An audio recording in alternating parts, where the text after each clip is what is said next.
അസ്സലാമു അലൈക്കും വറഹ്മത്തുള്ളാഹ്. പ്രിയപ്പെട്ട മക്കളെ, 8ാം ക്ലാസ്സിലെ ഫിഖ്ഹിലെ ഒന്നാമത്തെ പാഠം, ലാ യുഹാഫിദു അലൽ വുളൂഇ ഇല്ലാ മുഅ്മിൻ.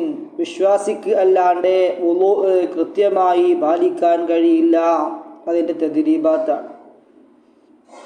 ഒന്നാമത്തത് നുക്മിലും പൂർത്തിയാക്കാനാണ്, വിട്ടഭാഗം.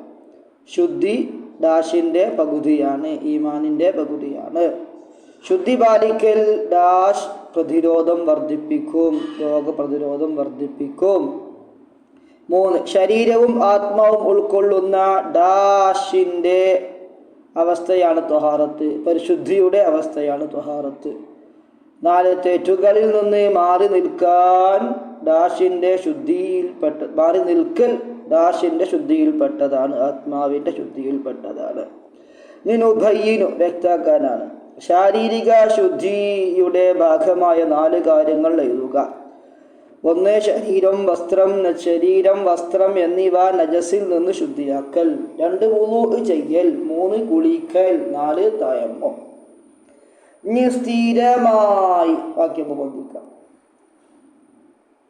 2 സ്ഥിരമായി ശുദ്ധി പാലിക്കൽ കാരണമാകും എന്തിനൊക്കെ?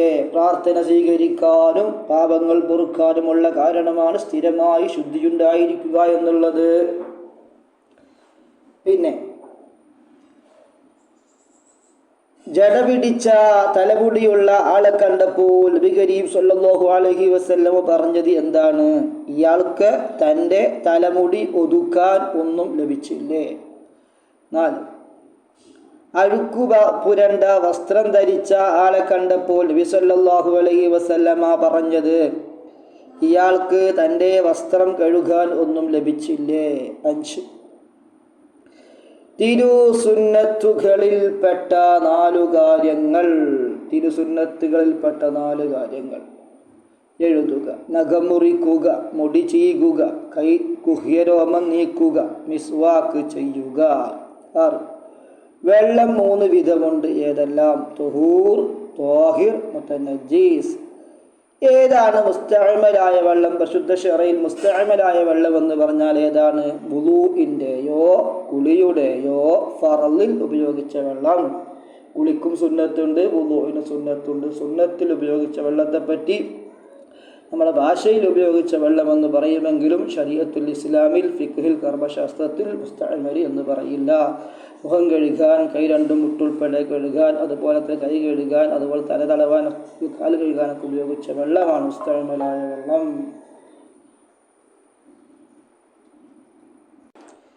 പരിഹാരം നിർദ്ദേശിക്കാം. തഹൂറായ വെള്ളവും മുതനജ്ജിസായ വെള്ളവും തിരിച്ചറിയാതെ വന്നു. ഒരാൾ വുളൂ ചെയ്യാൻ വേണ്ടിയിട്ട് ഒരു ബക്കറ്റിൽ വെള്ളം കൊണ്ടുവച്ചിരുന്നു. സെയിം ബക്കറ്റിൽ തന്നെ ഇന്നലെ അവിടെ അതുപോലത്തെ കണമുള്ളൊരു ബക്കറ്റിൽ ഇന്നലെ രാത്രിയും വെള്ളമുണ്ട്. ഇയാൾ ഇശാ നിസ്കരിച്ച് ഇങ്ങനെ വരുമ്പോൾ ഒരു പൂച്ച ആ ബക്കറ്റിൽ തലയിട്ട് പോകുന്നത് കണ്ടിരുന്നു. അപ്പോൾ സ്വാഭാവികമായും പൂച്ച വരുന്നത് ഒരു അഴുക്ക് ചാലിൽ നിന്നാണ്. അപ്പോൾ അത് എന്തോ കടിച്ചിട്ടുണ്ട്. അപ്പോൾ അദ്ദേഹം അവിടെ വെള്ളം വെച്ച് റൂമിൽ പോയി തിരിച്ചു വന്നപ്പോൾ, പടച്ചോനെ, ഞാൻ ആദ്യം വെച്ച വെള്ളം ഏതാണ്, ഇപ്പോഴുള്ള വെള്ളം ഏതാണ്, ഇപ്പോൾ ഉണ്ടായിരുന്ന വെള്ളം ഏതാണ്? രണ്ടും ഒരുപോലത്തെ ബക്കറ്റാണ്. അവിടെ ഗവേഷണം ചെയ്യണം, പരിസരം നിരീക്ഷിക്കണം. അങ്ങനെ കാര്യങ്ങളൊക്കെ നോക്കിയിട്ട് അയാൾക്ക് ഇന്നതാണ് ഞാൻ ഇപ്പോൾ കൊണ്ടുവന്ന് വെച്ച വെള്ളം എന്ന് ബോധ്യപ്പെട്ടാൽ അയാൾക്ക് ഗവേഷണത്തിൽ കിട്ടിയ അറിവനുസരിച്ചുകൊണ്ട് ആ വെള്ളം ഉപയോഗിക്കാം. എന്നാൽ ഗവേഷണം ചെയ്ത് തഹൂറായ വെള്ളത്തെ മനസ്സിലാക്കണം. ഇനി വേറൊന്ന്, നജസും തഹൂറായ വെള്ളവും തിരിച്ചറിയാതെ വന്നു. ഒരു ബക്കറ്റിൽ നജസാണ്, ഒരു ബക്കറ്റിൽ വെള്ളമാണ്. രണ്ടും തിരിച്ചറിയാതെ വന്നു പോയി. എന്ത് ചെയ്യണം? അവിടെ അവ രണ്ടും ഗവേഷണം ചെയ്തോ അല്ലാണ്ട് ഉപയോഗിക്കാൻ പാടില്ല. വേറെ വെള്ളം ലഭ്യമല്ലെങ്കിൽ തയമ്മും ചെയ്യേണ്ടതാണ്. ആ വെള്ളം ഉപയോഗിക്കാൻ പറ്റും. മുതനജ്ജിസായ വെള്ളമല്ല, നജസായ വെള്ളമാണ്. മനസ്സിലാക്കണം. 3 തഹൂറായ വെള്ളവും ത്വാഹിറായ വെള്ളവും തിരിച്ചറിയാതെ വന്നു. ഒന്നിൽ ഇളനീരുണ്ട്, ഒന്നിൽ വെള്ളമാണ്. രണ്ടും ഒരുപോലെ. ഏതാ പഠിച്ചോനെ വെള്ളം, ഏതാ പഠിച്ചോനെ ഇളനീര്? അറിയണില്ല. സ്മെല്ലൊക്കെ പോയിടും, മധുരം പോയി. ഇന്ന് എന്ത് ചെയ്യണ്ടേ? രണ്ട് വെള്ളം കൊണ്ടും രണ്ട് ഘട്ടമായി ശുദ്ധീകരിക്കണം. ഒന്ന് ആദ്യത്തെ കുപ്പിയിലെ വെള്ളം കൊണ്ട് ശുദ്ധിയാക്കുക, അതിനുശേഷം രണ്ടാമത്തെ കുപ്പിയിലെ വെള്ളം കൊണ്ട് ശുദ്ധിയാക്കുക. അവിടെ ഗവേഷണം ചെയ്യുന്നല്ലോ, വേണ്ട 2-3 ശുദ്ധിയാക്കുക തന്നെ. അതാ പറഞ്ഞത് പോയില്ലേ സ്ക്രീനിൽ, ഞാൻ ശ്രദ്ധിച്ചില്ല, നിങ്ങൾ കണ്ടോളൂ കേട്ടോ. അതിപ്പം സ്ക്രീനിൻ്റെ പകുതി റെക്കോർഡ് ചെയ്യണതുകൊണ്ട് ഫുൾ റെക്കോർഡല്ല, അതാണ് പ്രശ്നം. ഇപ്പോൾ താഴത്തേക്ക് എന്താ കാട്ടാവോ.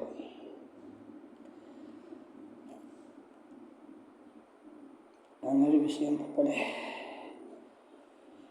ഇനി നക്തുബുൽ മാന, അർത്ഥം ഇതാനാണ്. ലാ യുഹാഫിളു അലൽ വുളൂഇ ഇല്ലാ മുഅ്മിനുൻ, സത്യവിശ്വാസിയല്ലാതെ വുളൂ പതിവാക്കില്ല. പിന്നെ തഖ്സീസാണ്, 3 തരം വെള്ളങ്ങളും ഗ്ലാസ്സിൽ പ്രദർശിപ്പിക്കുക. മുസ്തഅമലായ വെള്ളം, ത്വാഹിറായ വെള്ളം, കിണറ്റിലെ ഒരു കുപ്പിയിൽ വെള്ളം കൊണ്ടുപോവുക. പിന്നെ ഒരു ഇളനീര് പറിച്ചിട്ട് അതിൻ്റെ വെള്ളം കൊണ്ടുപോവുക. പിന്നെ മുത്തനജ്ജിസായ വെള്ളമല്ലേ, എന്തെങ്കിലും നജസ്സായ വസ്തു ഒന്ന് മുക്കിയിട്ട് വെള്ളം നശിപ്പിക്കണ്ട, എന്തെങ്കിലുമൊക്കെ ഒരു നജസ്സായ വെള്ളം വസ്തു തട്ടിച്ച് ആ വെള്ളവും. അതിനെപ്പറ്റി മുസ്തഅമലായ വെള്ളം എന്ന് ബോട്ടിലും എഴുതുക. അതിൽ മുത്തനജ്ജിസ് എഴുതുക. രണ്ടാമത്തതിൽ ത്വാഹിർ എഴുതുക. ഒന്നാമത്തേൽ തൊഹൂർ എഴുതുക. ഓക്കെ. പിന്നെ വെള്ളം മുസ്തഅമലാകുന്ന രൂപം ഗ്ലാസ്സിൽ കാണിക്കുക. നമ്മുടെ ഗ്ലാസ്സിൽ കാണിക്കണം. ഒരു ടാപ്പ് കൊണ്ട് സങ്കല്പിക്കുക. എന്നിട്ട് എന്ത് ചെയ്യുക, മുഖം കഴുകുക. ഇപ്പം എൻ്റെ മുഖം കഴുകുമ്പോൾ ഉറ്റി വീഴുന്ന വെള്ളമാണ് കേട്ടോ മക്കളെ മുസ്തഅമലായ വെള്ളം എന്ന് പറയാം. പിന്നെ ചെറിയ പാത്രത്തിൽ നിന്ന് കോരിയെടുത്ത് ചെയ്യുന്ന രൂപം ചെയ്ത് കാണിക്കുക. അതിപ്പോൾ പറഞ്ഞാൽ മനസ്സിലാവും, കാണിട്ട് തന്നെ നിങ്ങൾ കാണിച്ച കേട്ടോ. നമ്മൾ കയ്യിൽ നിന്ന് ഒരു ചെറിയ ബക്കറ്റിൽ വെള്ളമുണ്ട്, അപ്പോൾ നമ്മൾ മുഖം കഴുകാൻ വേണ്ടി അതിന് വെള്ളം എടുക്കും. രണ്ടാമത് കൈ കഴുകാൻ വേണ്ടിയിട്ട് വെള്ളം എടുക്കും മുസ്തഅമല. അപ്പോൾ എന്താ ചെയ്യുക, മുഖം കഴുകാൻ വേണ്ടി കൈ ഇടുമ്പോൾ തന്നെ ഞാൻ എൻ്റെ കൈ കൊണ്ട് ഇപ്പോൾ കോരിയെടുക്കുന്നത് മുഖം കഴുകാൻ വേണ്ടി കോരിയെടുക്കുന്നു. ഇത്തിറാഫിലേക്ക് എഴുതുക. എന്നിട്ട് മുഖം കഴുകുക. എന്നിട്ട് രണ്ടാമതും കൈയിടുക. അപ്പോൾ ഇത്തിറാഫിലേക്ക് എഴുതുക. അപ്പോൾ വെള്ളം മുസ്തഅമലാകൂല കേട്ടോ. സ്കാരത്തിൻ്റെ ഷർത്തുകൾ ചാർട്ട് പേപ്പറിൽ എഴുതി ക്ലാസ്സിൽ അവതരിപ്പിക്കുക. നിങ്ങളെ പണി കേട്ടോ. ഷർത്തു തോവ നമ്മളെ വർക്കത്തിലാക്കട്ടെ. കർമ്മങ്ങളൊക്കെ അല്ലാഹു സ്വീകരിക്കട്ടെ. അസ്സലാമു അലൈക്കും.